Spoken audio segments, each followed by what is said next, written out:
Hey guys, what's going on? If you're new here, welcome. My name is BrittanyNichole, and I don't typically do Halloween tutorials on my channel. However, since 2020 has been very eye-opening, but also very challenging, I wanted to bring a little fun onto my channel and go ahead and recreate this glamorous scarecrow. I took my inspo from this photo right here I found on Google Images. I ended up finding her on Instagram as well, so I will link her down below. She is super talented, and I really like how she didn't just do a scarecrow, but she did a glamorous scarecrow. And the most important thing about it, especially right now, it's totally mask friendly. I picked up these masks on Amazon. I think it was around 12 bucks. Comes in a pack of 6. There's also denim masks if you wanted to do that, but I thought the burlap mask was perfect, and it's a paper mask, so it's really comfortable, and you could even draw the little mouth and nose situation on this if you wanted to, but I think the eyes alone are impactful enough. Speaking of eyes, this eye is watering like crazy all of a sudden. It wasn't doing it during the video, but as soon as I put everything on, it started watering like crazy. So some of the black is missing right now, obviously, and the lower falsies are like sticking to my face, but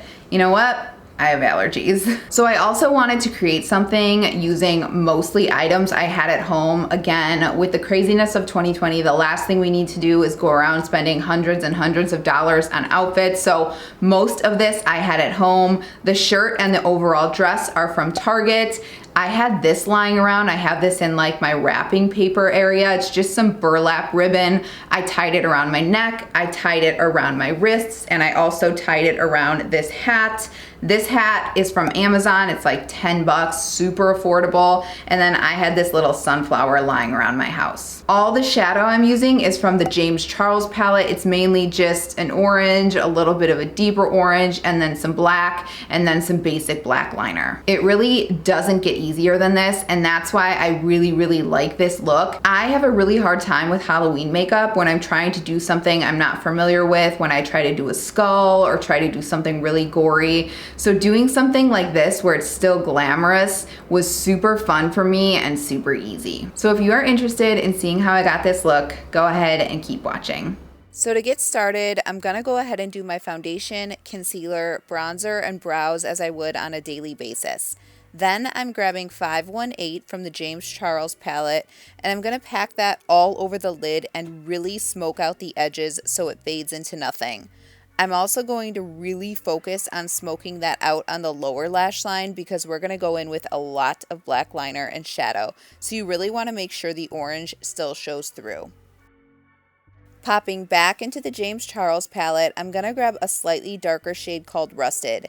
Using a super dense flat eyeshadow brush from Sigma, I'm going to create a halo eye effect on the upper and lower lid. I have to say, I've never done an all matte halo eye, and I am loving how this looks.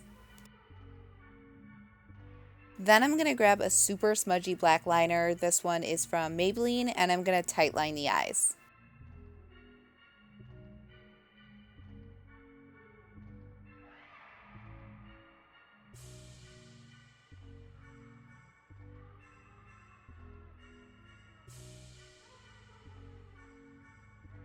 I'm following that up with a liquid liner from Pat McGrath. I love how long the felt tip is on this one, so it's really easy to get a nice thin line, which is essential if you have hooded eyes like I do. I'm not creating a wing, but I'm really making sure to get all the way into the inner corner and the outer corner right at the lash line. We don't want any fleshy tones showing.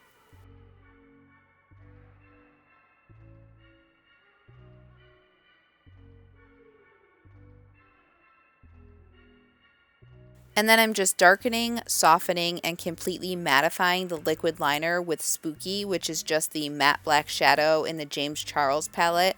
Fun fact, when I rescued Stanley from the Anti-Cruelty Society, they had given him the name Spooky, but I just didn't think that was appropriate because he's not spooky at all. I mean, look at that little face. I'm also going to take that under the eye and smoke it out quite a bit.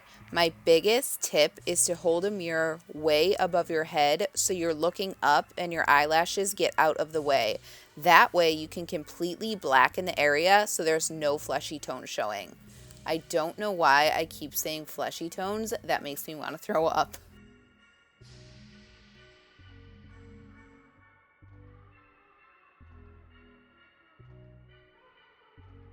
I also extended my inner corner to give that whole foxy eye look. I wasn't sure how I felt about it at first, but I think I really like it.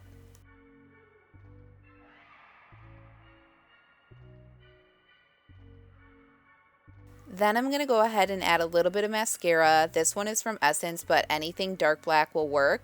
And I'm going to pop on a pair of my Alter Ego Amore lashes on the top and some Ardell individual lashes on the bottom along with some mascara.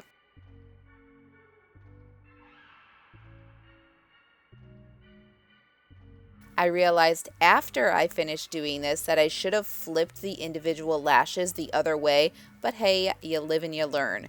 You could also draw on longer lower lashes using small triangle shapes. I just happen to have these individuals laying around, so it worked out well.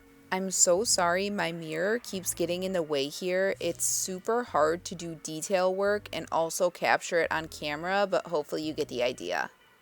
Okay, I'm getting excited. Now everything's going to start to come together. So I'm going to grab that orange shadow again at 518 and I'm going to very heavily apply that in a circular shape on the apples of my cheeks. I also added a little bit of rusted as well in the center with a smaller fluffy brush to add some dimension and tie it into the eyes. And then I'm grabbing my ColourPop freckle pen and I'm going to add some very non-natural looking freckles. I mean, could this look be any more on trend for 2020 with these faux freckles?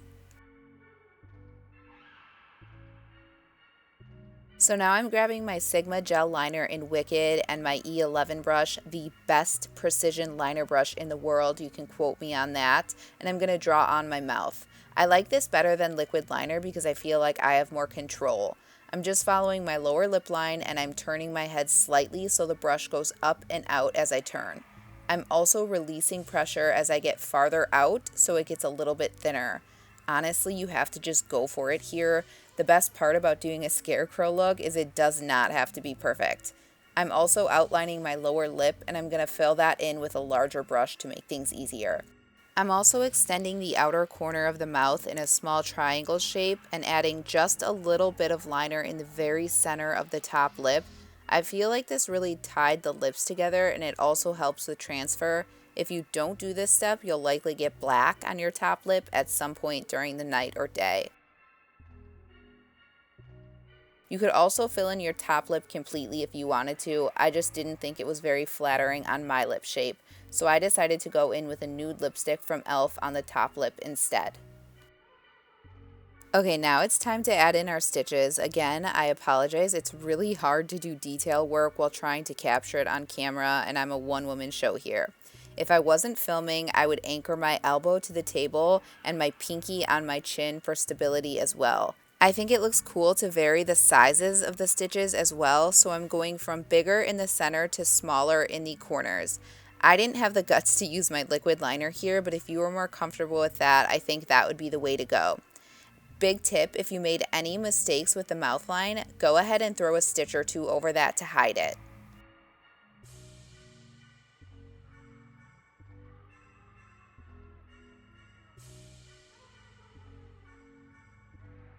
Now I'm just thickening the mouth line a little bit. I felt like it looked slightly too thin.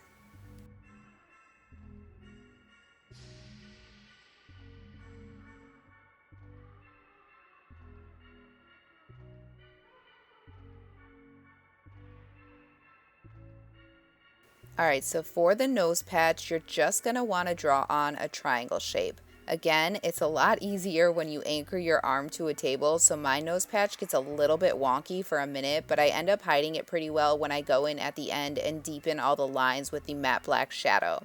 Just make sure you connect all of your lines here. And again, I'm just going in and thickening the lines a little bit.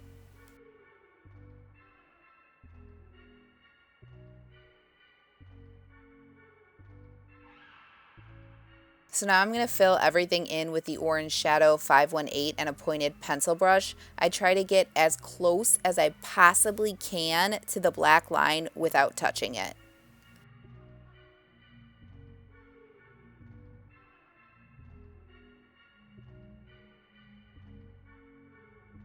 And then on an angled brush, I'm taking Rusted, the deeper orange shade from the palette, along the edges to make the patch look a little more dimensional. I absolutely love how this turned out. I feel like it really brought the look to life. So I'm just making the top of the patch a little bit more pointed, and then I'm finally adding a couple lines to the nose with a Wet n Wild liquid liner. I really liked the shorter brush tip of this liner for my nose. It was easier to work with. You could totally do the same stitches you did on the mouth as well. I just thought this looked a little bit more interesting.